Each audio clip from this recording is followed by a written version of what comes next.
Does pizza guilt hit you harder than a missed text from your ex? Let's fix that. Hey, Vikram from Sabai Fitness is here. Sabai means comfort and well-being in Thai, and that's exactly what this series on food intake is all about.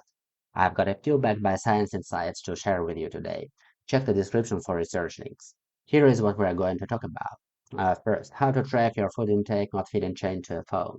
Second, common fears, hunger and eating disorders. Are they something you should worry about? How to stay healthy psychologically. Third, the real costs of counting calories and why they are smaller than you think. A quick disclaimer. Counting calories isn't the only way to stay lean and healthy. It's the most flexible. And you don't need pinpoint precision to see results. So let's dive in. Even those gym goers who seem on the top of their game feel stuck when they have to log that extra brownie. A lot of people hesitate when it comes to tracking food intake, and you might feel that your life is going to change. I suppose that it's actually what you want, otherwise you wouldn't have clicked on such an obvious title. Let's look at dieting differently. Think of tracking as taking control, not as a restriction. It helps you find balance, eat what you like, and look the way you want. It's not magic though. You still have to manage portions and do some math. Here is the hard truth, let's face it. When you want to slim down or build muscle, you have to do some extra work. Without tracking, you've got to guess, and often end up overeating. Of course, there are plenty of other options, skipping meals, cutting out food groups, or trying exotic diets. But the more you know about what's on your plate, the fewer limits you need. Here is the equation. More knowledge, less restrictions. Now let's come back to our topic. When you start counting calories, you're adjusting, learning what's actually in your favorite meals, and making mistakes. It's totally okay. Summing it up. You'll handle them enough without guesswork. You'll know if a meal fits your plan. No doubts, no guilt, just math. In the short term, counting is tough, but it cuts frustration and confusion later. Long term, it becomes intuitive, like a skill you've mastered, and it is okay to feel overwhelmed at first. Now, once it's clear what to expect from tracking calories, it's time to address the biggest diet-related fears, hunger and eating disorders. Let's talk about hunger. First things first, your fasting journey doesn't have to be a hungry nightmare. Aim for a slight calorie deficit. But hunger is a complex thing. How do you navigate it? Here is a simple tool. Identify whether it is real or emotional.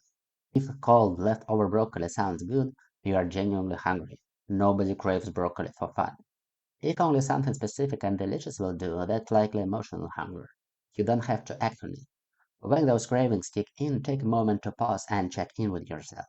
Is it hunger or maybe just boredom or stress? Mindfulness makes a huge difference. Breath work and meditation can help.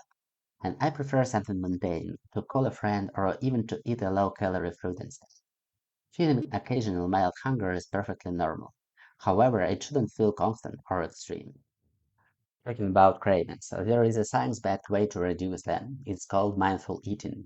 Key principles are eating slowly, paying attention to the taste and texture of food, reducing distractions, and observing your feelings without judgment or guilt. If you follow all these steps and understand how food impacts your body, you are practicing mindful eating. According to multiple studies, this helps lose fat and have a healthy relationship with food. Links are in the description. Gaining weight means listening to hunger signals, while losing it is about managing them and holding back at times. Balance is the key. A while back, I followed a strict diet with a weekly McDonald's cheat meal, and I still gained weight. While preparing this video, I found that cheat meals can actually encourage disordered eating. Talking about eating disorders, here is the vicious cycle. It starts with sense of deprivation, which leads to low mood and binging. To avoid it, don't set strict rules and don't forbid eating. Food shouldn't be reward or punishment. When I'm on diet, I see it as nurturing myself, an act of genuine self-care. This mindset helps me make better food choices. By the way, a balanced diet can include up to 20% of daily calories from junk foods. Yes, donuts can be part of your nutrition plan. Yeah, I'm living a dream. This moderate indulgence helps keep things on track and stay safe. Here is the research from the Journal of Obesity and Weight Loss Therapy. There were two groups. One followed a strict diet, while the other was allowed to include up to 20% of calories from junk food. The junk food group reduced their power by 40%. Weight and fat distribution were the same in both groups, so flexibility worked as well as strict rules. Tools like kitchen scales are helpful in the beginning to build awareness, but as time goes, you will no longer need them. Finally, if you are fasting, don't stretch it forever. 12 to 16 weeks is enough. I'll explain more in the next video, along with practical tips on using kitchen scales and the app. So, what's the cost of a balanced diet? 5 minutes a day. That's all it takes once you figure it out.